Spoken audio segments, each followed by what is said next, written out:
like, this is crazy. Like, I never saw my life come into this moment, but it all started through a theater shooting. You know, it's interesting when the shooting went down. You know, they say when you before you pass, right before you die, Mm-hmm. your whole Life flashes. your whole Yeah.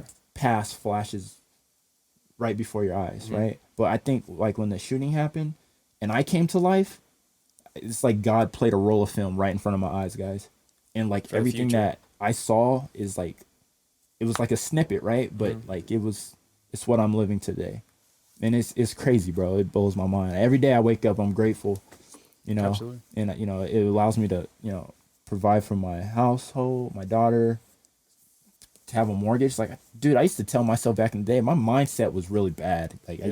it was negative. Sometimes I can go there, but I was like, I can never own a house, do this, and do this, do this. But everything that I said I couldn't do, I'm doing it, and it's been quite remarkable, and it's just nothing but blessings from the Lord, man. So That's awesome. yeah, for real. Hey guys, welcome back to the Inspired by the Inspired podcast. In this episode, we are thrilled to have Denver-based filmmaker and photographer Brien Hollowell as our guest. Brien has a deep-rooted passion for the art of filmmaking, which started nearly 12 years ago.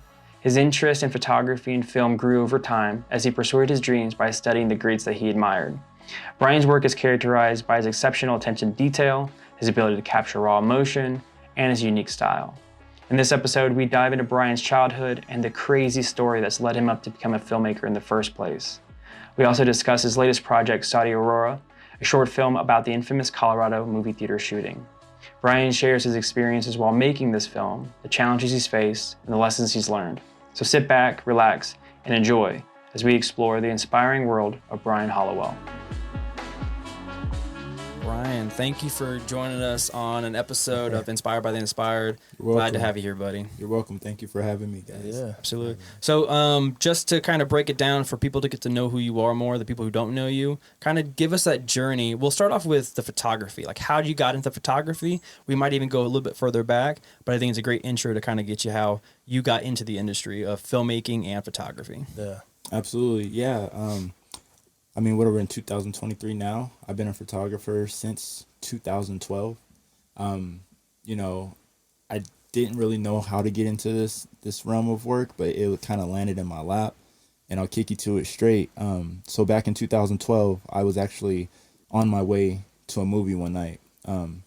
However, me and my girlfriend got in a fight, and I was like, "Fuck this! Can I cuss?" Yeah, I was like, "Fuck this! I'm taking you home." So on my way home, I got a call from a friend, and he was like, "Yo, what are you doing tonight?" I was like, "Nah, shit." He was like, "Come to this concert. It's gonna be chill. All the guys are gonna be there." So I went. Just kind of took a leap of faith, and then when I got to the concert, I met a guy named Maurice Anderson, local photographer, graphic designer. So he let me kind of play with his camera that night.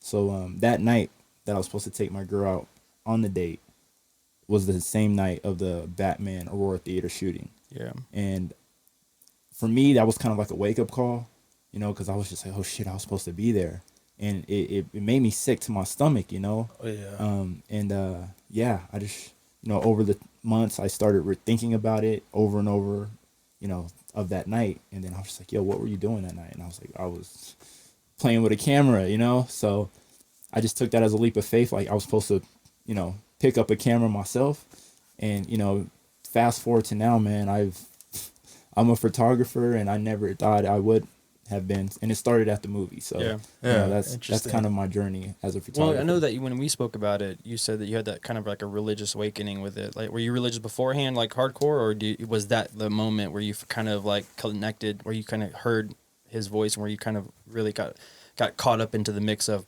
Where that deep this dive story that you thought. want to do? Yeah, well, I grew up in the church. Yeah. We grew up Baptist. Well, it's interesting. I had a friend stay with me that summer.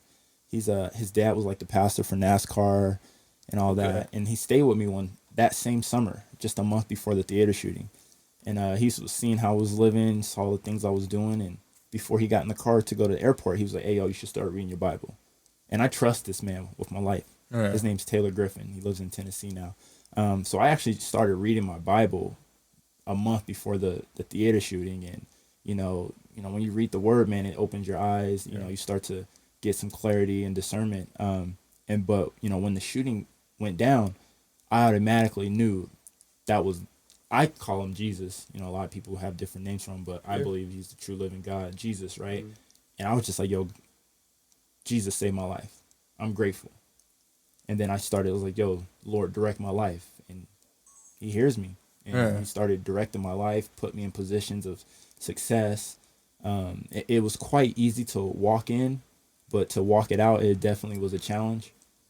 So I just trust God and just thank him every day for saving my life and giving me a camera to shoot signs and wonders and stuff like that, you know. So that's kind of been my MO. I went to arts college. You know, I got connected with the organization called Issachar Community through Mile High Ministries. They heard my testimony. They saw my work and they were like, yo, we want to bring you into our program. And they paid for me to go to school. They paid my monthly stipend living expenses, and all I had to do was study the word of God and, you know, volunteer in the community, you know, just be engaged. I was a young life leader over at East High School Manual. And, you know, when I was doing that, you know, every day I was like, man, this is crazy. Like all this started because of this theater shooting, you know? And for me, you know, I was still dealing with like the fact that I was supposed to be there. Like I didn't really acknowledge that at the time. So it was like that night just kept playing over and over in my head like a movie. But all still, you know, pursuing the love for photography at the same time. Yeah. And it's so crazy because those type of moments in people's lives, I feel like a lot of people would have been so scared to reenact it or even just bring it back up. Like storytelling's one thing, but because I mean, obviously we'll speak about it later on in the episode about Saudi Aurora, you know, the pretty much your take on the narrative of what happened and the I mean, I had a honor to be on set with you and kind of got you walking through of how you direct it, but tell me about some of the moments just for photography itself that kind of you had the story in your head and you wanted to do the story for the longest time, correct? Yeah, absolutely. Yeah. So how was that journey kind of get you where it was? Because you could have done this story 5 years ago. Yeah. You know, what made it to the point what was your journey about kind of capturing little by little information to get where you want to go? Absolutely. Well, I start back to day one, you know, when it went down, right? It was like a meteor landed in our backyard, man. Like it was just like, what? This happened in Aurora, Colorado? Like, you know, and it blew my mind that someone could even do something like that, right? I can't even fathom. So like thinking of my story, right, when I was supposed to be there, but also thinking about, you know, this active shooter guy, it just kept playing over and over in my head like a movie. And I actually became kind of obsessed with it, not because of, you know, I want to be a mass shooter or anything, but I'm saying I became obsessed with it because it's just like, how can someone do that?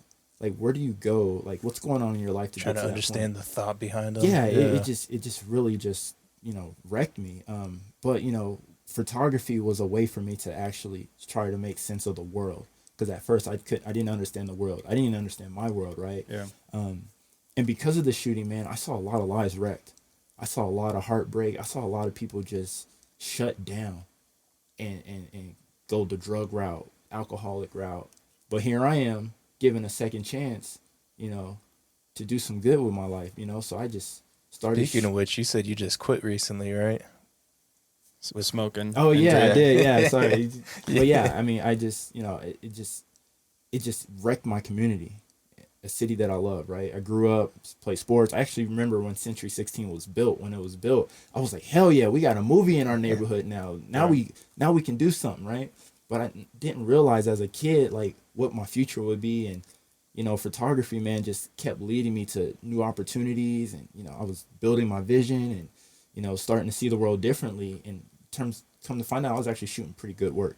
Yeah. And it wasn't like a development; it was like right out the gates. Yes, I've improved over time, but because of theater shooting, and when I saw that camera, I saw the world in a different way, and that's kind of like how I developed my eye. Yeah, because I think we kind of have we have the same path, but they happened differently. Like I went to film school and then I picked up photography. Yours was the other way around. Yeah. So like going off of, I mean, you do amazing work. I've seen it, you know, on your website and your Instagram. What captures you in those type of art forms of what you capture now? Like, because it's not necessarily based off anything that had to do with the incident, but it's based off of modeling and fashion and just kind of street photography. What kind of led you down that path?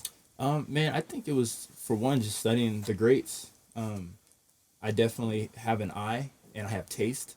and I try to, foster that, through, I don't know, studying my favorite photographer like Carlos Sorao or something like that. So, I don't really have. I can't say I'm a fashion photographer. I can't say I'm a street photographer. I just love photography. So if I'm feeling something and I want to create something, I'm gonna go shoot it because I can and I know how. Or I'm just most of the time it's just experimentation. Yeah. So people are like, "Oh, you're so good." I'll be like, "Yeah, I'm really good at experimenting and breaking rules." Yeah. So, yeah. No, yeah, absolutely. Pushing the boundaries, trying to, it's like if you are trying to grow, obviously you got to fail in some aspect, but it's more just fucking test it. Didn't work? Cool. Let's try something else with it. Yeah, the camera's like a Rubik's Cube for me, man. Like, I just keep turning it, see what side fits me, and... What's the first camera you had? My first camera? Man, it was a film camera I bought from, like, the not the Family Dollar, the Arc. It was just a Polaroid camera. It was actually broke, so I put, like, expensive film in there, and I guess there was a light leak, so every time I took a picture, it would be, like, fucking overexposed, and I was like, why am I taking shitty photos? Don't suck this bad. Yeah, so then it was funny. I had a bike, so I was working at Wells Fargo back in the day when the shooting happened. And I had this dope ass bike. It was black and silver. I bought it from this place down on Broadway. And this guy at my job, he was like, "Yo, that's a dope bike." And I was like, "Yeah." And he was just like, he's like, "Hey, you like photography, right?" I was like, "Yeah." And he was like, "I'll trade you for this camera." Yeah. And I got hustled, bro. I got bamboozled. And it was like a Canon T1i, probably $300. But that's the passion. That's the love, though. So I was just like, that's the passion. But dude, when I got that camera, bro, I was shooting fucking everything. I was shooting like ladybugs, skyscrapers, people on the RTD bus, I was catching the train, so a lot of street photography was my subjects. But I got 3 little sisters, and I was like, "Hey, I'm gonna be photographing y'all." So I'd photograph my sisters. Shout out to them; they're the reason why I'm have a keen eye. Absolutely. And then, man, I just started knocking on doors, man, and doors just really started opening for me. And it just didn't make sense for me, even when I was going through it, because it was like, yo, it started at the movies, like it was because of the shooting, and but I don't know, bro. It's been wild, bro. In the beginning, you just said like the people or your inspirations. Like, who are some of the inspirations that you have in the photography department? Who inspired you? The artwork that they provided. Yeah. What kind of led you into the path of kind of knowing that you're doing a good job and they're actually producing good work? Yeah, I think like when I first started, I mean, obviously music videos. You see these artists, so like music was kind of a way that I kind of directed my eye to find like what I actually liked. So like, people like ASAP Rocky, who was being photographed by like Sebastian Kim, or I always butcher name, Inez and Vinu. I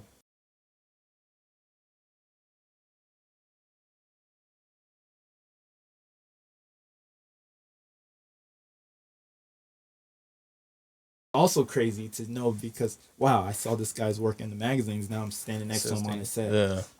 And yeah, man, I just would just take my mom's magazines and just look at, not just the magazine itself, but see who's in the magazines, and then be like, yo, I want to do this. This is what I want to do. So, I just started shooting with the purpose and being intentional. Yeah. Did you have like a peak interest before like any of the shooting or any of that kind of leading into? My last experience with the camera, I think I had to have been 6 or 7. Okay. And my stepdad had a Polaroid camera, the little disposables. Yeah. And I took pictures with that. And he got them developed, and he looked at me. He was just like, "You're a horrible photographer. You can't take photos." So as a kid, I was just like, I don't fuck with cameras. Fuck that. Yeah. I suck. But that was my stepfather. It wasn't until my father in heaven was like, "No, actually, you are a photographer because I have predestined you to be a photographer." And I believe that, So I just took God by his word, fuck what my stepdad said, but, and just started shooting, bro. I think about, like, if you think about old school photography, right? How do you make a photo? Darkroom. Darkroom with a what? What did you... With like a negative, right? Yeah, the chemical the chemical processing with the negative. Like with that, bro, when I really started understanding photography, that's how I really started to actually understand what happened at the movie theater in terms of my life, right? My life was in a negative situation. I was working a dead-end job, right? I could have been in a dark situation, right? But because of my faith, the light of Christ exposed all that shit from me, right? And since then, you know, old school photography, you got to go through a process. You got to go through some chemicals, some, you know, uncomfortable, unfamiliar things to help you develop, right? Picture of my life. And that's how I really started to apply photography to my life. Because, I mean, it just didn't make sense. And I needed to understand, and photography was definitely kind of like that tool, that outlet for me to actually process the theater shooting. Yeah. And it was beautiful, man. And, you know, as I started to grow and develop, my body of work started to grow and develop, you know, the things that I wanted to create. And then again, man, photography was just a warm up for me. I was just like, man, I didn't realize it, but I was actually pursuing to be a director. But photography was that introduction to directing and screenwriting. You know, I see images in my head. I learned screenwriting just off of YouTube. Yeah. And again, it was just a warm up. And now I'm pushing myself in that direction to be a director or screenwriter. Do you think like going to the school kind of helped in any of this aspect, build a basis, or do you think a lot of self-learning has helped you grow? I think it was a multiple combination of a few things. Like, so I had, you know, my raw talent. I had the educational, right? But I also had an internship here in Denver. So I had 3 different, you know, teachers all at once. And I was, you know, juggling all 3 of them until I graduated. But it definitely, you know, it was, the foundation was already there for the passion, but I needed, you know, some counseling. You know, you always need counseling. You always need some mentors. And I didn't stop, you know, to find those. You know, I still have those people, those relationships, because I really wanted to understand the camera. Yeah. But again, it was still for me to process, you know, what could have actually been my true life, you know? So it's crazy too, because my family, we were supposed to go see that movie as well. Yeah. Things popped up, so we didn't end up going. Yeah. But then, hear about it later. That shit's crazy. You know what's crazy, man? I remember back in 2008 when The Dark Knight with Heath Ledger came out. I remember we went the night, the premiere, right? Me and my sister sat in the front row. And then, you know, we had already knew that Heath Ledger, like, took his life. And I remember my mom told me this in 2008. She was like, I don't know what it is about that Dark Knight movie. I said, but there's something not right with this movie. And that was just because of Heath Ledger. Heath Ledger, yeah. Fast forward 4 years later, and the shooting happens. And I asked my mom, I said, do you remember when you said that? She's like, I told you. And that's just how in tune my mom is and with her faith. Yeah. You know? And that kind of resonated with me. I was like, dang, man, my mom, you know, she's a strong woman of faith. And I think that also kind of helped me, you know, build the basis too, because it the fact that I remember that, her saying that, and then 2012 happened, it was just like, whoa, like God really was like on my helmet, and I didn't even realize it, right? Yeah. So does she live here? No, she lives in where does my mom live? She lives in Virginia now. Okay, gotcha. Yeah, just north of DC. Yeah. And how long have you lived in Denver or for Colorado for? I was born and raised here, and then you left. I went to Phoenix my first year of college, partied my way back to Denver. Yeah. Was here for a couple years, then went to after the shooting, I moved to Kentucky. Then I came back, went through that whole, you know, school process, and then went to San Diego, went to New York. So yeah, I've been a few places. Yeah. How do you feel Colorado is in terms of growth for what you're trying to do? Say it again? So how do you feel like Colorado kind of is for you in terms of growth? Yeah. Because I know in terms of music, in my own perspective, I know it kind of felt a little not fully there, but it's starting to develop more, become more of a large community. Yeah. No, I think there's gold in these hills, man. I think there's a lot of pioneers.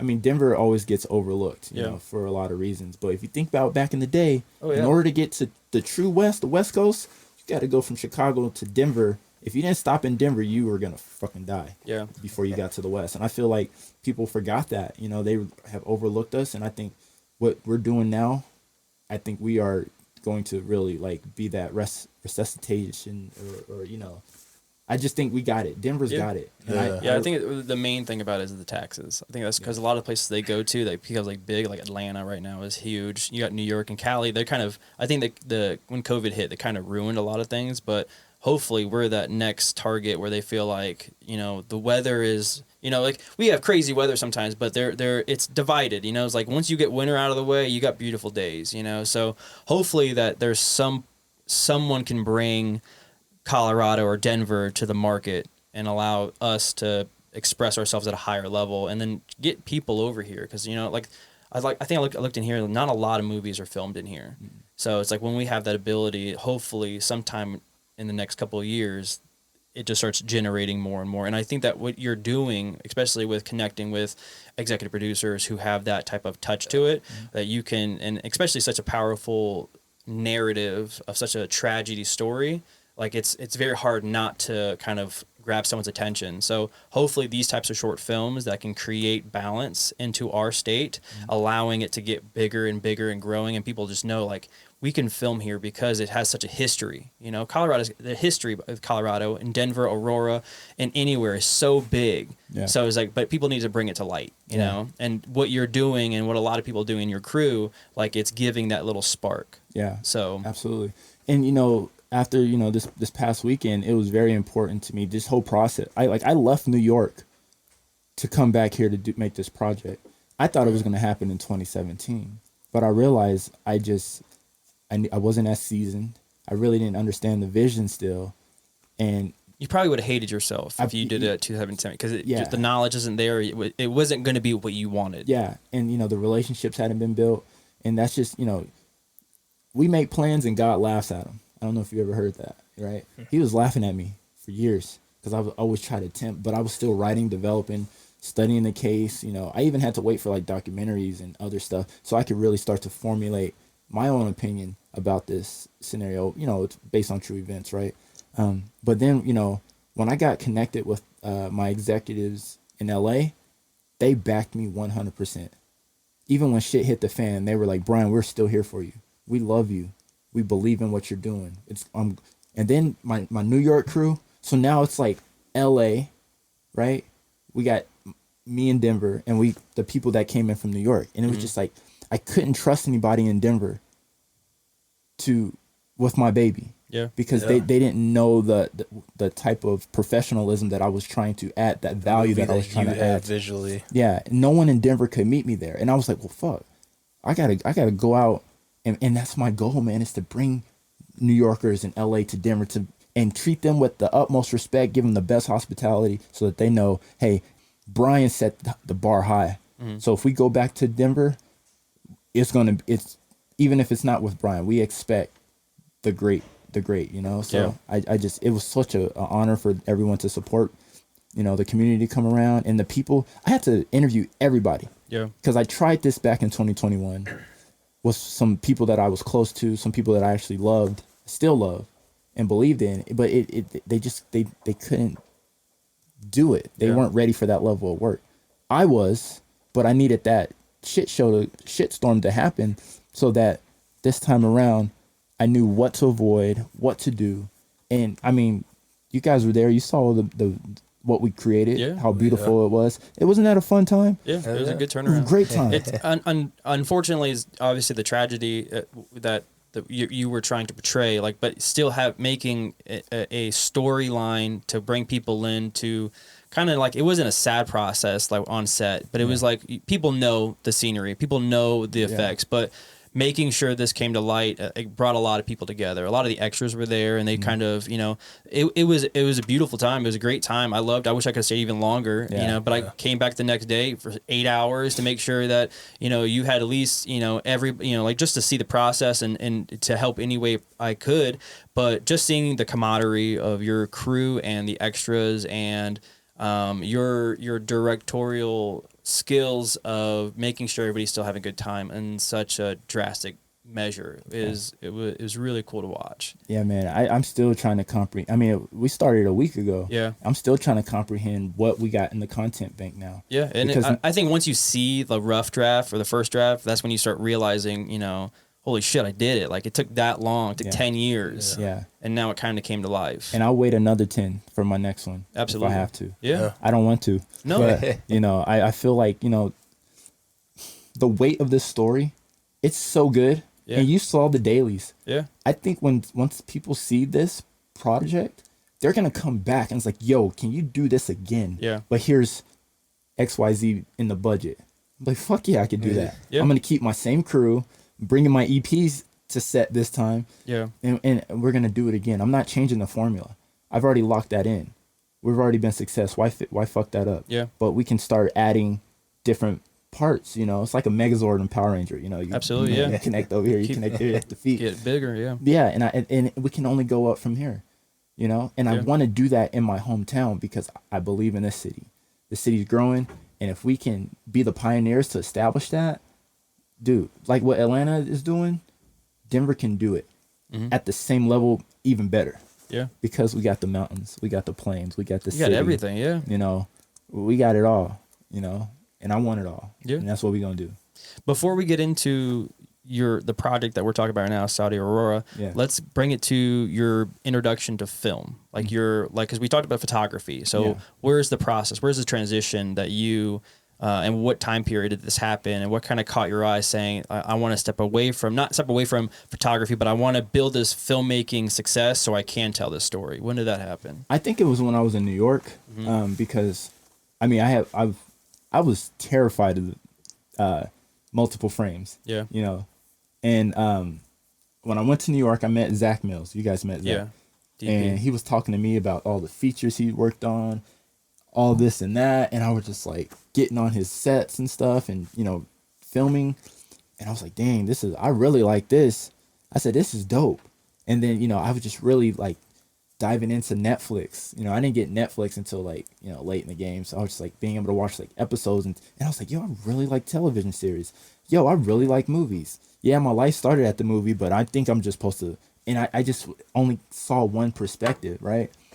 But then when I was in New York, man, I went to what was it? I think it was like a Puma party or something. It was like for Puma, right? And I just met all these cinematographers, and I just saw like visuals, and I was like, damn, like I really like this, right? So I just got on Vimeo one day and went down a black hole. Yeah. And I was like, dang, man, this is some great work. You know, I know I do photography, but I want to do this. Yeah. This is what I really want to do. To where I don't even have to touch the camera.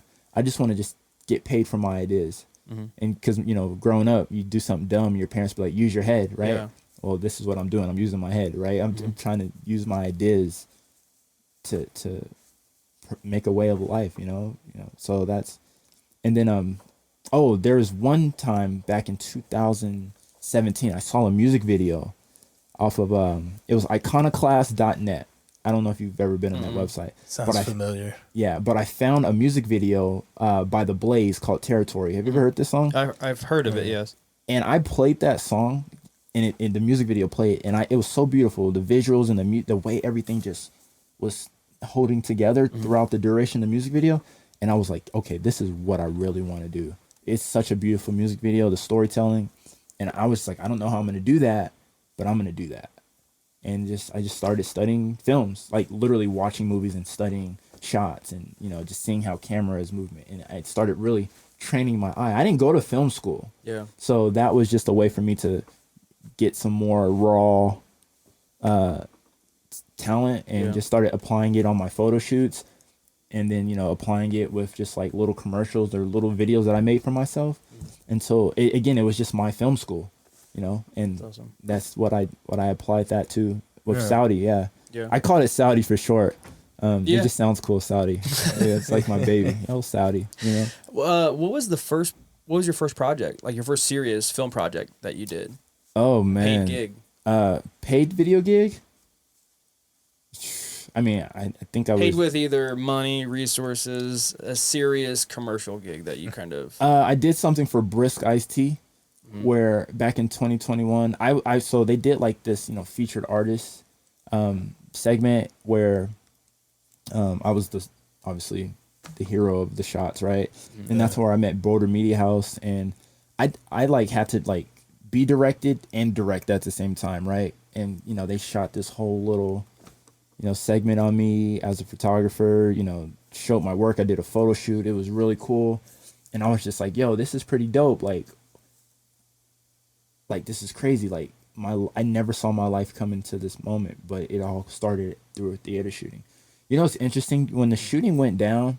You know, they say before you pass, right before you die, your whole Life flashes. your whole past flashes right before your eyes, right? But I think like when the shooting happened and I came to life, it's like God played a roll of film right in front of my eyes, guys, and like For the everything future. that I saw is like, it was like a snippet, right? But like it's what I'm living today, and it's crazy, bro. It blows my mind. Every day I wake up, I'm grateful, you know, Absolutely. and you know it allows me to provide for my household, my daughter, to have a mortgage. Like, dude, I used to tell myself back in the day, my mindset was really bad. Like it was negative. Sometimes I can go there, but I was like, I can never own a house, do this, and do this.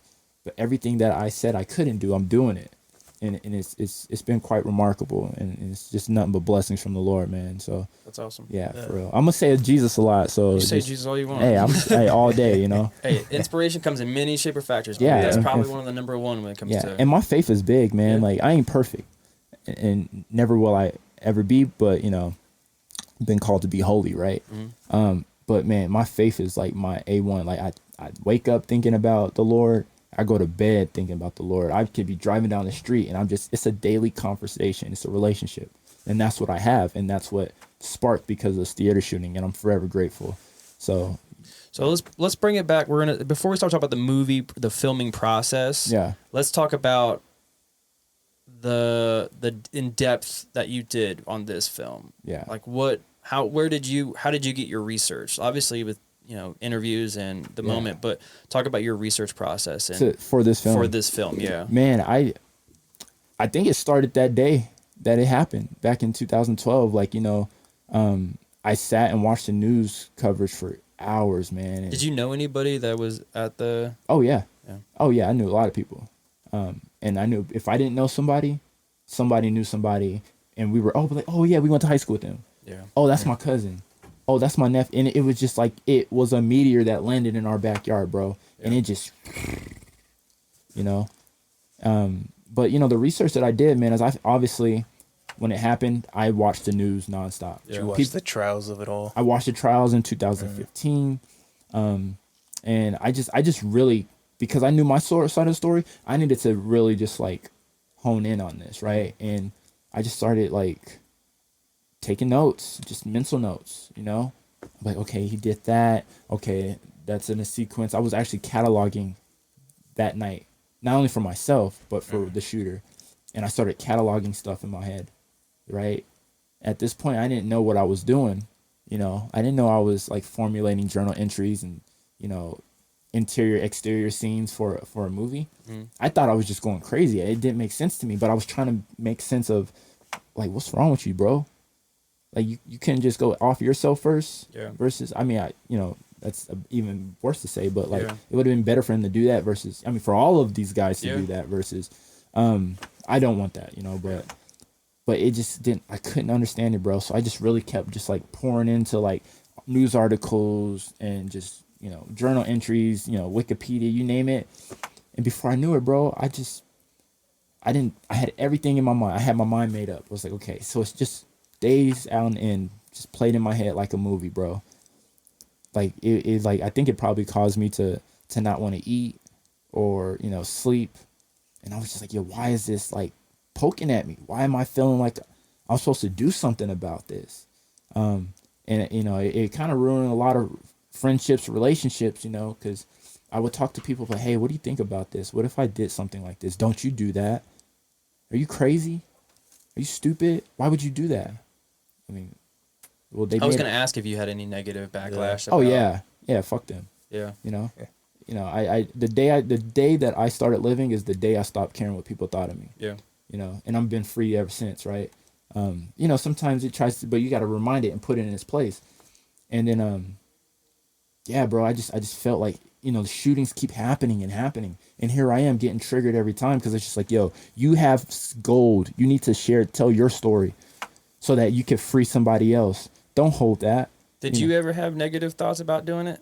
before, like, should you do the movie? Like, I know you had people like Yeah. saying don't do whatever, Oh, but all the did time. you? Yeah, All the time. It's that devil on But that every shoulder. time every time a mass shooting happened, it was just like, yo, B, like, you're supposed to do this. You're supposed to tell your story. You're supposed to, and it doesn't even make sense, bro. Anything God asks us to do doesn't make sense. But He has a purpose and He has a plan, and we're just called to be obedient and walk that out. Yeah. So, the first time I tried making this film, and when shit hit the fan, I just knew, I was like, okay, God, this happened for a reason.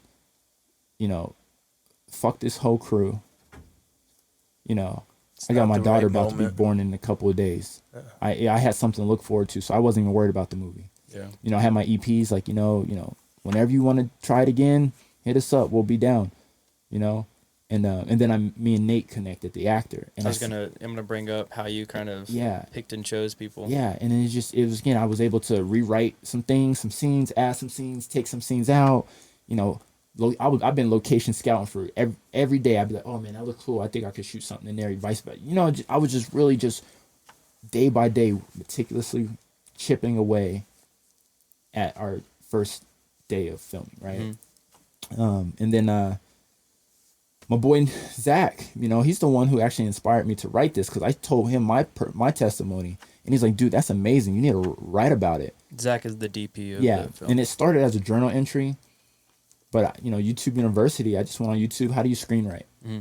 So everything that I had cataloged already, sorry for bumping the mic, everything I had cataloged in my head just started coming out in the form of screenwriting. And before you know it, bro, 8 hours later, I wrote a 120-page script. Mm-hmm. I tried submitting to festivals, and so you had a feature. Yeah, I had a feature. Mm-hmm. And I obviously I wanted to do the feature, but the Lord was like, no, don't do the feature yet. Do the short. So I went capture against their attention. Yeah, so I went against what God asked me to do, and tried to do the feature, and it fucked up and failed, and ruined a lot of friendships. And I was like, okay, God, I get it. I'll do the short. And he was like, all right, be obedient, do the short. So all I can do is just trust God, right? So then we shoot the short. It's a hit. Yeah. It was great. So now it's up to, in the Lord's hands, to do what He wants to do with that. That's awesome. I'm curious. Do you feel like you're like introverted or extroverted at all? Both. Okay. Yeah. I was about to say, because when I saw you, I mean, it seemed like you're a pretty strong natural leader with taking control of what needs to be done. Honestly, I think that's what a lot of people that I connect with is they're introverts behind closed doors, but if you got to put them on spot, if you got to put them show out. they got to show out. Yeah, because in order to get a crew to have your back and to get people to believe in you have to believe in yourself, and you got to show that sometimes. Yeah, because even as introverts, we can, you have an author who writes a book by himself, but if he wants that book made, he's got to go out there and show them, like, this is what I got, this is who I am, and I think that's what I resonate with a lot of people in this room and outside this room, that I truly believe that are good people that can bring a lot to either a community or into someone else's life, is the people who shut the fuck up, they do what they got to do, and when the timing is right, they show up. Yeah. And then people go, I didn't know you were like that. And it goes, that's awesome, because you're not the person who, I want to talk about everything. This is what I'm going to do. No, you do the thing, and then when the timing is right, you show up. Yeah. But I wasn't always like that, man. I was terrified, guys. Yeah, it's I was terrified, and just, felt like I was about to play in the Super Bowl or something, man. And I definitely knew that I had to show up and just be me. But those moments of self-doubt, is that kind of when Jesus kind of pulled you back out? Yeah, He just reminds me, just like, I've called you, you're predestined, you've been justified, glorified, redeemed, and and it's, bro, I literally hear an old boy talking to me, bro. I think I'm crazy one time. When I was in New York, what I used to do in New York? So one time I was sitting on the train. I was going from like Brooklyn to Greenpoint, right? Everybody needs God on that train. Yeah. And I was thinking about my film, and God was like, I want you to stand up on this train and just start telling people your testimony. I said, what? I said, that is retarded. Sorry, that is insane, bro. So I did it. I just got up. So every time I was on the train, at least once a day, I'd get up and start sharing my testimony, like how God saved my life, how He saved it, what happened, what that night was like. And literally people on the train used to be like, yo, that's fucking crazy. That's crazy. And, I think about the film that I made, right? I think about September 11th. We all know when it went down. How many films and documentaries and shorts and all that came after?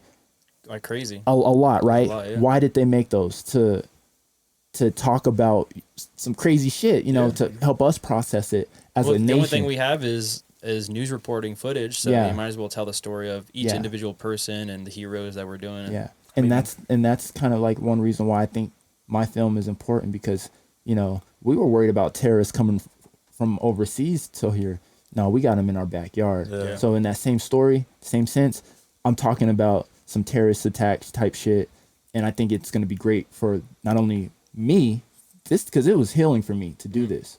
You know, I didn't do it for everyone else, but I choose to share it with everyone else because I know the healing that comes with it. I think, You know? it'll heal someone else. Yeah, I think a lot of us all grow from a sense of sharing. Yeah. Success itself comes from sharing. Yeah. So if we can share our story with someone else, he'll know, hey, he needed that. That's what got him out of that area, and that's what helped him build his movie and go from there. Yeah, and that's all I'm doing, bro. I'm just being obedient, doing what God, because God's gonna get the glory. I'm just a vessel, right? Yeah. However, bro, like, I think about these mass shootings every time they happen. I always think about, I bet you there's someone like me right now who was either supposed to be there, who was there, and their life is going in a whole different trajectory. Yeah. And I'm almost trying to like call them out and be like, yo, you can do it. Look what I did. Yeah. You know, you ever seen Unbreakable and Split and Glass? You know, that's how I see it, you know? Like, there's somebody out there just like me. Yeah. You know, unbreakable, you know? Yeah. Absolutely. And I don't know. They might be out there. Maybe I'm one in a million, but Yeah. I will only hope I think there's that, uniqueness in every one of us, but I think there is a lot of people who have the same thought process that each and every one does, but it's like the actions. It's like, do you do what you're supposed to do, or do you follow everybody else and just kind of be a follower instead of a leader? Yeah. You're gonna be like, man, my dude on the podcast, Yeah. connected with that shit. Yeah. Sometimes you gotta hear someone's story. Like, you gotta watch a movie, you gotta watch a video, you gotta read a book to go, wow, I didn't know people thought that way like I did. There's been many articles and books and YouTubers or just, you know, like TED Talks, and be like, I didn't know people thought the way I thought. You know, and it allows me to kind of open up a little bit more and to feel more confident with yourself. Yeah. And it's words of wisdom. It could be God, it could be someone on the side of the street, but if Oh, you it have definitely is God. That's for what I'm me. saying. Like, it could, yeah, absolutely. He's both. It comes from many different areas, Absolutely. and it could be God. It's in each and every one of us when it Yeah. comes into inspiration. But Yeah. we have to. That's why the shirt that I wear is like, go inspire someone, because when you got inspired, who inspired you? Mm-hmm. You know, so it's like, it's just spreading the message. And if we all have that, at least one person we inspire every single day, imagine the change that we can do. Absolutely. Imagine the reach, because people are hurting, bro. Yeah. I know what it's like. I've been there, bro. And before the theater shooting happened, bro, I did not know what I wanted to do in my life. Yeah. I had a girl at the time. I used to be like, yo, I should be a doctor. I should do this. I should do that. And she used to be like, make up your mind, dude. Yeah.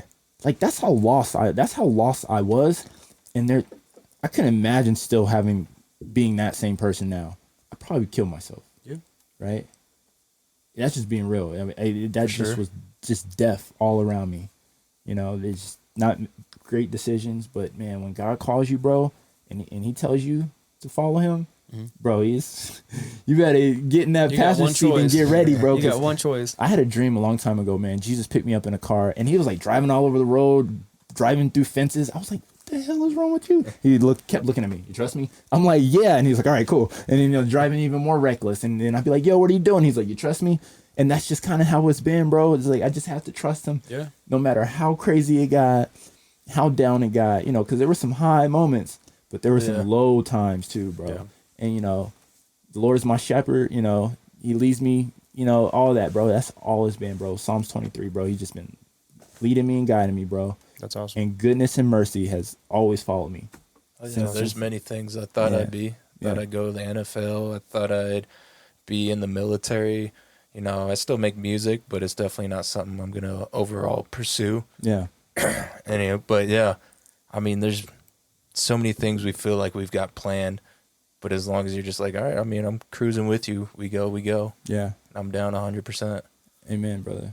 Now, I'm so glad, you know, we got connected with P, Priscilla. I call you P for short. I don't know if you knew that. And then, like, just to see you guys, it was like, y'all had my back, too. Yeah. I felt like I had to have y'all back. Absolutely. Yeah, I was, man, on set, I was like, yo, you drinking water? Yeah. Did you eat? I was There's like, man, food I know, over there. I'm a grown ass man, man. But I know I feel the same way. Like Yeah. when I'm on set, it's like because like you get so caught up in the vision and that screen and that camera and and then you get so caught up and then you don't want to be that one person that forgot about people. You know, I've been on when I do my short films and when I first started, I was so scared. I had to so focus on what I was getting on camera, and I just I turned back around. Everybody's just sitting down, just kind of like their motivation's not there. It's 11 p.m. They've been there since 1 o'clock. They're just kind of like, and I'm like, Jim, it's not a one-man job. Yeah. You can't just focus on to make this movie great or to make the story great. So you have to have everyone there. Yeah. So you just gotta, you pick apart your flaws and your weaknesses, and you just try to make them stronger each and every single day. You know. Yeah, I think that's why I was able to, I was all over the place. Yeah. People were like, I used to tell people, I was like, yo, I'm all over the place, but I'm grounded. Yeah. I had to let people know that I was straight and solid and secure because I didn't want people over there like, oh shit, Brian's breaking down. Like, You also had a trustworthy crew that you can rely and take that stress. oh, off of you. Because you man. imagine if you were shooting that, Oh, like God. that, like the stress level, like through the roof. I couldn't do it. That's what I say. Like, so do you want to be known as a director, a filmmaker, a screenwriter, director? Like, what kind of path are you trying to take? Because everybody loves to do everything because that's how you get your story exactly the way you want to. Yeah. But what do you want to be dignified as when it comes to the creative industry? Movie director, Yeah. film director. I mean, everyone remembers Steven Spielberg and Jordan Peele and, I mean, the Spike. I want a T-shirt that says I want to be like Spike. Yeah, Spike. Mm-hmm. I see myself with them, bro. My story is too dope to not be up there with those legends, bro. It's a legendary story, and it's just led me to this point. And I definitely want to be I am a filmmaker, director. Absolutely. What you talking about? I don't have to talk about past tense. no I past am tense. tense. You know what I Absolutely. mean? That don't even make sense, but it's You're too tense. I know when I first met you, I was gonna kind of chat a little more, but you were moving. I was like, I'm gonna let him do his thing. yeah. I'll just watch his flow. Because I had a mission, bro. Oh, like, yeah. bro, I was thinking about it. I wasn't really paying attention to social media. Did you get? Sometimes I'll have to get someone to remind me to eat because I get so focused. Yeah. I'll get someone like my fiance. I'm like, just let me know at 2 o'clock. I have to eat no matter what. Because I'll be like, no, I'm good, and I'll just get so focused in. But some people just kind of like bring you back in and kind of take a break. That last night in the garage, Yeah. I did not eat that whole day. Yeah. I didn't really realize that I didn't eat until I don't think I ate until the next day in the afternoon. My headache. My eyes were like my eye was like twitching, bro. Yeah. And I think that's another reason why I had to like get even more grounded because I was drinking a lot of water. I was snacking. Yeah. But I hadn't had like an actual full meal. But I think that's what happens when you have a goal. Nothing else matters. Not even food. Not even breathing. Yeah. And that's how much I wanted it. Absolutely. That's how much and I still want more. I'm like, okay, well, what are we doing the next one? That's awesome. So now it's like, we've made this beautiful body of work and now it's in post right now. And you're just like, I thought I was going to cry when we said rap. Yeah. My editor, he's a French editor. His name's Alex Fouquet. I'm sorry, Alex. I might have butchered your name, but he's a French filmmaker. And I'm so grateful for the connection because I love French films. Mm-hmm. They see things different than us Americans. Yeah. So I know with that touch from him, honestly, where my head is, I would love to do box office numbers with just a short. Absolutely. That's all you need. We don't need the backstory. We don't need the front side. We just need that. Yeah. I think he'd do some killer box office numbers. Absolutely. I could see it running at AMs. I really can. So before we get into the Yeah. actual in-depth of the story, Yeah. who are some of the inspirations for filmmaking? Jordan Peele. I was about to say, Jordan Peele. certain film from him at all, or just love them all? I'm not gonna say. I'll be honest with you. When I saw Us Yeah. and Nope, that's what even made me even want to like become a filmmaker even more. I was like, man, he's dark. Yeah. I like this. And he also gave that Nope a different vision of what normally a lot of people would have gone to. I was going somewhere different. Yeah, but same I was here. so grateful that it went the way it went because I was just like, I'm not gonna have any expectations. I remember sitting at and I saw Nope like 4 times at theaters. I was worried he's gonna be one of the guys that were like Get Out came out, Us came out. I was like, oh man, like some people have downfall. They get too much money or too much creativity. Oh, he delivered it. But he just delivered it so perfectly. You know? And I think I remember Monkey Paw Productions had an open pitch like they were open to receiving scripts, and I was so slack on that I didn't send my script to him. I was like, oh, but man, he is probably one of the in the what's that? Oh my gosh, I'm drawing a blank. Just give me a movie. I'll tell you what it is. Kin. Have you ever seen Kin? Kin? Is it Japanese? No, it's about a kid. Zoe Kravitz is in it. Oh. It's about a kid who finds a space gun. Oh yeah, Kim. Kin. Yeah. And Michael B. Jordan's in it. Yeah. When I saw that film, I can't remember the director, but I was like, okay, I think I want to Is it really. Steven Soderbergh? It might be. Help us out, It's Pete. Kim, isn't it? Kin. Kin. Okay, Yeah. I think it's Connected Steven Soderbergh. And then We're gonna get and then when I saw Slate, IMDb check. you ever see Slate? No. Watch Slate. Sounds familiar. Yeah, Who's Slate. the director? I'm drawing a blank, bro. I'm drawing a blank. But it's films like that where I actually saw myself as the character, or if I saw myself in the role. Yeah. Super 8.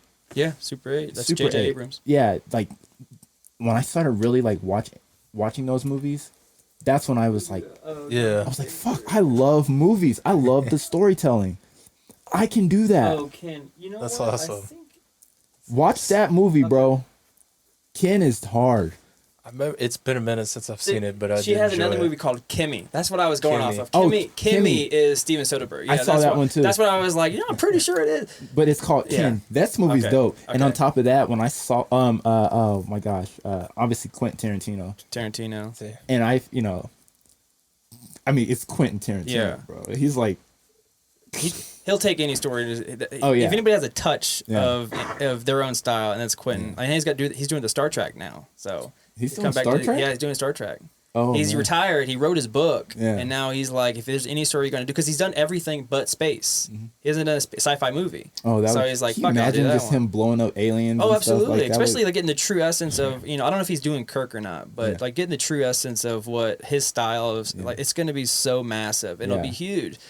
And so sorry, I mean No, to go cut you off. But so it was movies like that, and then and a lot of people knocked this movie, or actually, but when I saw Rogue One and Love Han Rogue One. Solo Star Wars story, Yeah. that's when I was just like, I'm want to make movies. Yeah. Bro, that Han Solo opening scene where he was like trying to start the speeder and he was like, come on, and it went shh, and he popped up and he looked around and took off in the speeder. I was Yeah. like, first of all, I want an El Camino.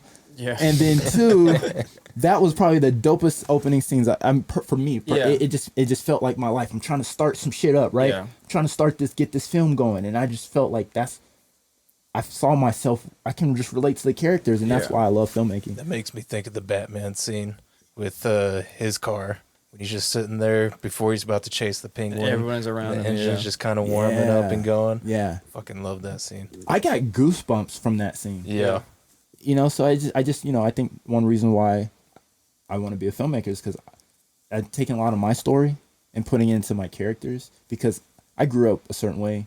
I saw a lot of things probably shouldn't have seen as a kid, and I want to tell these stories, but it's like I'm putting myself into the movies, Yeah. Yeah. and it's just that's just how I see. That's how I make sense of the world, and I know my kid is gonna do the same thing one day, because I'm already starting to see some things that she does. I'm just like, she's gonna be on set, she wants to be on a Zoom call, for my film, like, and so it's just like, if I can just be great at what I do on the day-to-day, it's just gonna spill off into my kid, and my kid is gonna take it and run it and probably be even better than what I could even be. Yeah. So it's just, it's all for her, but it's for the Lord too. But man, I love it. And again, I made a short film, and I feel like I won a Super Bowl. Because it's a short film, Yeah. but what we created, bro, when people see this film, they're gonna be like, yo, you gotta go see this movie. Yeah. And it's gonna be big. Outside of, let's say, besides Batman, if that is the answer, what movie that really captured, like, I want to be a filmmaker because of this movie? This movie is like, mine was Psycho. When I lived in Florida, I went to the Universal Studios, and they used to do the movie reenactments. So they had it wasn't Psycho, but it had Strangers on a Train, where you can actually they call a volunteer over, and I was like, me. I mean, I was like maybe 7 years old. I was like, me. And they performed the boot where he's kicking off the train, where he's, you know, trying to do it. And I was like, that right there, when I saw behind the scenes of how Alfred Hitchcock filmed all of his stuff, it was just so resonated. I was like, that's the moment when I realized I wanted to be a director. What was your movie? Man, what was my movie? You're gonna laugh, but I think it was the Andrew Garfield Amazing Spider-Man film. Really? Yeah. I don't know. So what's funny is 1 or 2. 1. But what's interesting is the night before the theater shooting, I was actually, because I mean I lived at the movie theaters, guys, even before the theater shooting.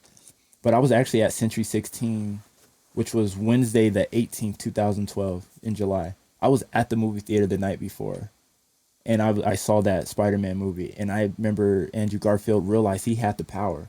Like, he was Spider-Man. And he, like, did, like, a ollie off of a high, like, beam and landed they were in a warehouse. And I remember I saw that, and I was just like, that shit was fucking tight. I missed skateboarding because I wasn't skating at the time anymore. But it was that movie where I just was just like, yo, that shit's, I mean, Spider-Man's my favorite superhero. Yeah. So fast forward after seeing that, and then fast forward again, I was just like, damn, I really want to make movies, man. That's awesome. But, you know, and my life started with a theater. It's crazy, bro. It's every day I'm still like, how the hell did this happen to me?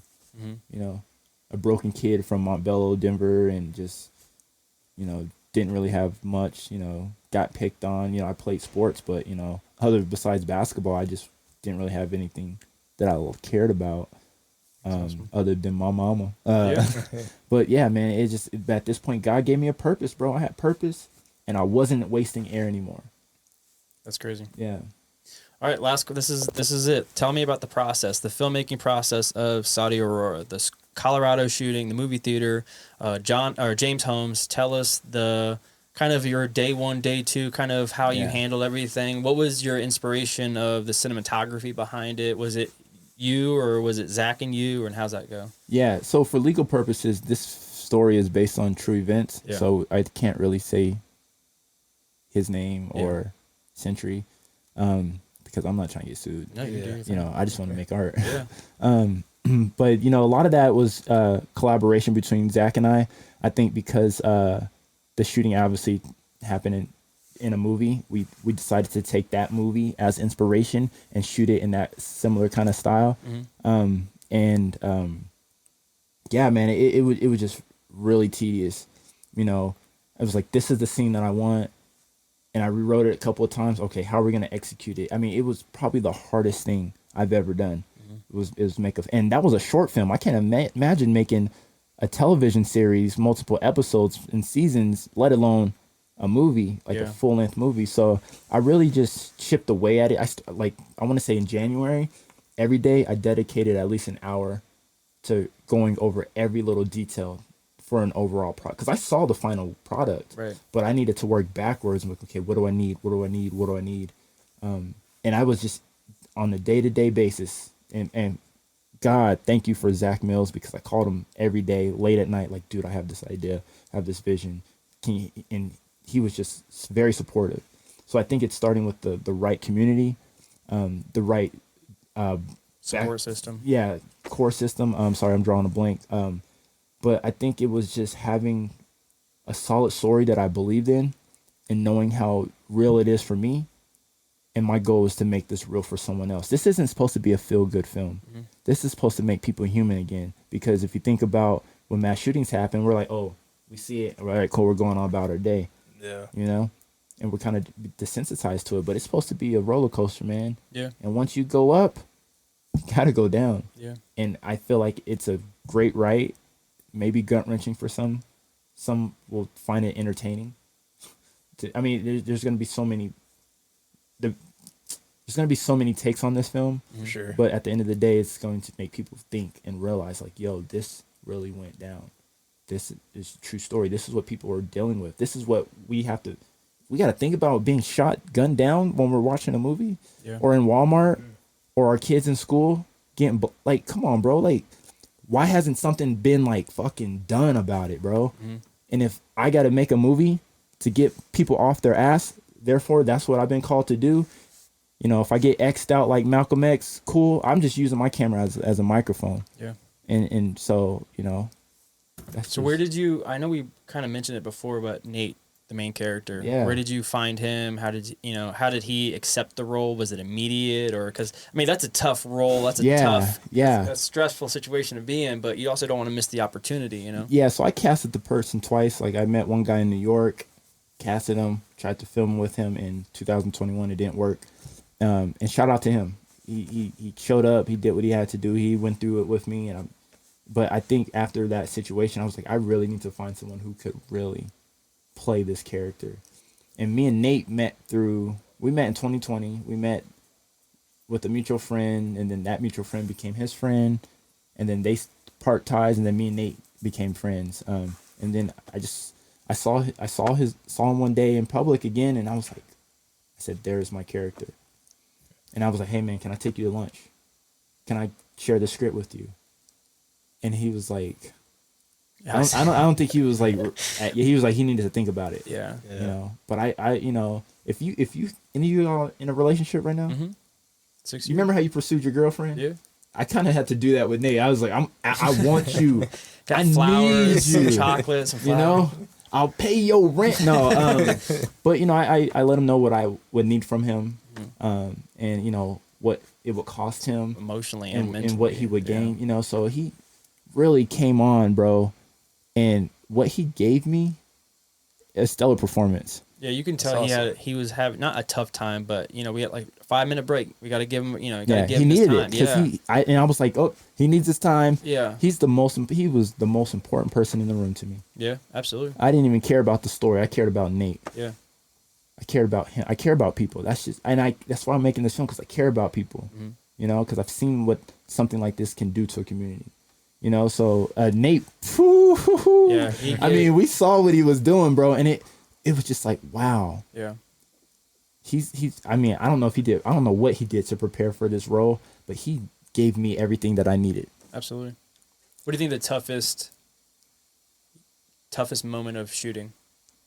Toughest moment? Yeah, like say like if you were shooting a scene or a day, whatever, and you're like either mentally exhausting For me? you, yeah, for you. Like what was the moment? You don't have to give away anything, but what was the moment? Yeah, like you felt like it wasn't like your vision wasn't. That's not what you saw, or just kind of like a mental strain that kind of made you step back a little bit. I think it was. I mean, I don't even know if this is on topic, but like I thought it was just we were going to be in it for hours and hours and hours and hours and hours, and we were going to be aware of how long it was going to take. Yeah, because you were like from 6 to 4 a.m. and I was like, all right, man. Yeah, I'll do it. That went so fast. Yeah. You know, and that's the one thing that I didn't really understand of like how fast everything needed to go. And once we were in it, so that was kind of like, to answer that question, I think that was probably the hardest thing, because I was like mentally preparing yourself. Yeah, it was like I ate a full steak and didn't take one bite of it. Yeah, I didn't get to savor it. I mean, obviously I did, you know, when I look back at my footage, but that was the one thing that I was just like, what? Yeah. Are you serious? It's over? Wait. Yeah. It's been a week already? What? Yeah. We're already going to post? What? So it just happens fast, man. I assume that you're in constant talk and collaboration with the editor. Are you? Yeah. Does he live here? I know you say he's a French filmmaker. So he is all over the place. Okay, that's what I was saying. He's in Miami. He's in France. He's in New York. So you just get sent the drafts or the daily reels? Yeah. Okay. Yeah. So things are coming in slowly but surely. You got a date that you wanted to to complete whenever it's finished. And you're gonna do a screening of it, correct? Of course. Absolutely. Everyone who was a part of it, everyone who was there, I want them to see and know the whole process, the beginning to end. Yeah.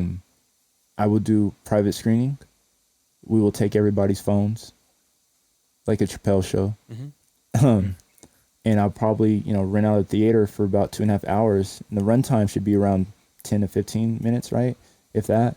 And then once the first crew sees it, out, go party in the lobby, next crew, sit down, watch it, go party in the lobby. Like I want it to be like our own. Yeah. You know, before it gets into the hands of people who want to really dissect it, and you know, because it's pure. It's a pure project. It's the purest intentions. Obviously, we're intentional with our messaging and how I mean, I wrote it with the victim in mind, so we don't have to show any kind of like, you know, brutal. Yeah. But the way I wrote it, you know, if you think about Jurassic Park, and I always use this. Remember when the T-Rex was coming? Mm-hmm. You didn't see the T-Rex right away. You saw that vibrating cup of water. Yeah. In that same sense, I took that same concept and I was able to show a T-Rex without actually showing a T-Rex. Reminds me of Reservoir Dogs. Mhm. You don't show the bank scene, you don't see the robbery, you see the before and the after. But people know, like, without and that's what made that movie great, was not showing it. Because a lot of people they didn't have the budget for it. Yeah. So they were like, I'm going to show you this, and show you kind of what happens exactly after, and they're going to talk about it, and you're kind of resonated. But it made it more like, I wouldn't say artsy, but it made it more, I don't know, more down to earth. Yeah. You know, and I think that's a smart way to do it. And that's how I made this approach, which I think it's moving forward. When I do this again, I'm gonna have to do the same thing again. Yeah.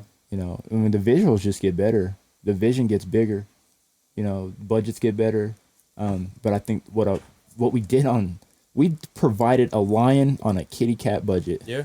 You know, don't do it that way. Yeah. You obviously, but you know, Well, if that's the only way you do it, then you do what you got to do to get the story. Well, we did what we got There's to do. some beauty Yeah. made in limitations. Yeah. And we had to be creative. We really had to be creative. You know? I mean, we had 45 extras. 45, right? Something like that. I think it was about 28 that showed up. Yeah. You know, we had a lot of people. Yeah. And they were down. They did what was asked of them. You know, Nate, you know, my family, you know, I have my family members are part of this because, I mean, they have walked alongside me. They've seen me from the shooting to now, you know, and my brother was even an extra, and he was like, dude, he's like, this is crazy. He's like, I remember when you like were like going crazy trying to tell us like what happened, and now you're making a movie about it. He was just like, I'm just so proud of you. And I started tearing up, and he was like, bro, he was like, this is what God has for you. And that's how I know it's God, bro, because ain't nobody else doing this for me. I couldn't done this by myself, bro. What do you want people to take from the film? Obviously the meaning of it, but Yeah. what do you want people to take about when they watch it and when they walk outside that theater? What do you want to resonate with that? I want them to know that bullets are real. Yeah. You know, people are actually dying from these events. And our government, they still haven't really nicked it in the butt. Do they care about you? Of course they care about you, but do they really? Because it keeps happening. Yeah. You know, that's like me walking over to you, punching you in the face and coming back, hey, I'm sorry. Yeah. But then I get up and do it again. Are you really sorry? It's just, I'm trying to make people realize like this shit is real, man. I've seen it rip lives. Not also limbs off of, man, come on, bro. Like we shouldn't, America's being judged. That's what I think. The world's being judged. That's just my point of view. You know, you take, you know, 10 Commandments out of the schools, you know, you really start telling God he's not welcome anymore. Well, he's going to show you what his lack of his presence looks like. And, you know, in the end days, he'll pour his spirit out on his people. But everyone else who ain't got it, you get caught in situations like God loved me to save my life and to give me a purpose, and not to flex on anybody. But he was like, you know, I think Brien can do something to get people's attention. And this is what he's doing. Like, you're literally looking at what God has done in my life. That's awesome. You know, sorry, and I'm not trying to piss nobody off, but you know, he's a loving God, but he can get Old Testament sometimes. Yeah. You know, and I just think America's being judged. There's a lot of things that's going down that just, you know, we say on our money it says in God we trust.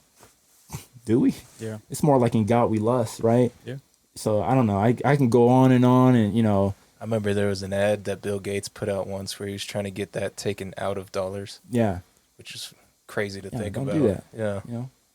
But I haven't seen anything of it since. I think he got a lot of backlash from that. Yeah, and bro, I mean, Look, but I mean, if you really think about it, you have God we trust on a dollar bill. It's making, what is the financial benefits of having the God? Like, that's kind of like what people, I mean don't trust in money alone, trust in God. But that's you what I'm can't saying. serve Yeah. two masters, bro. Yeah, that's what I'm saying. Like, why would you have something like I can see where he's coming from if that's his Right, idea right. of it. It's not about taking away God from money, but it's like like people use a lot of bad shit for money, Yeah. but they do a lot of good with it. But Yeah. it's getting to the point where it's like, is he doing it because like school, like prayer and all that stuff, taking it away? Is that the reason of doing it? But know. it is what it is. You can just go ask him yourself. And, I'm going to. He's going to be on the show one day. I swear to God. No, but yeah, man, I can go on and on, but we can have this more of a personal, intimate conversation. But I think different. I think I'm weird. I think that the way I think is not a lot of people are thinking that way, but I'm reasonable, and I make dope work, and my beliefs is what fuels my craft, so. That's what's I don't know what else to say. I'm like, No, we're about to wrap up right now. I do Yeah. got one last question for you. The last question is what you got next. I know you just finished rapping last week, or even a little bit less than that. What's kind of the idea process of what you got going if you don't already have a project in mind? what's my next project? If you have one in mind. I do have one in mind. Yeah, I'm looking to film it in the next 2 to 3 months. I just need to make sure the money's there. But we will be same subject matter, just a different person. Yeah, so it's I can't really go into too that's much what I was of, asking, but yeah. it's it also happened in Aurora. So I'm just tell you about my vision. So if you're from Colorado, Aurora, people call it Saudi Aurora, right? But there's a lot of things that I saw growing up, and I still was like, how the hell did that happen? What? So I'm just talking about my own hood, my own neighborhood, and I'm writing about it. I'm processing it for me because I remember how that affected me, right? So I'm putting all these stories into multiple episodes, and I think what we do next is gonna be even more triggering. I mean, how can you get even more triggering than what you just made? Yeah. I'll show you. That's awesome. Yeah. Where can people find you? They can find me at www.brienhollowell.com. That's Brien with an E. There's 4 L's in my last name, so it's Hollowell, not Holloway, but Hollowell. Sound it out, people. And then you can also find me at Instagram. My IG is Brien Hollowell. And yeah. That's awesome. Yeah. Glad to have you a part of the show, man. Yeah, appreciate it. People are Thank gonna take a lot of it. It's nice to get into the creative atmosphere. We've had a lot of other people within fitness and whatever, but this is my true passion. So I was glad to have you on. Thank you for having me. Absolutely, man. I'm glad to have you back anytime. Hopefully, we can have you back on the next time when your next short film is done. Yeah. Kind of talk about that process too. But Absolutely. hopefully, It's gonna happen pretty soon. Hey, man, I'm glad to have you on. I just have to make sure I have childcare in place for my daughter so I can do it. Absolutely, man. I'll bring her to set. Fuck it. Yeah, do it. I will bring her to set. Priscilla, you're on daughter duty. No, I've done that. I've literally had my kid on set and I was taking pictures. I think they learn a lot from that stuff, especially if Yeah. that's the kind of career path that you want to take them on too. Yeah, but if she doesn't want to do it, She don't I have won't to. force it. But Absolutely. if she wants some shoes when she's older, I'm like, well, go take some pictures and make your own money. Perfect. All right. All right, guys. Thank you very much. Appreciate it. Thank and you. on to the next one. All right, guys. Thanks.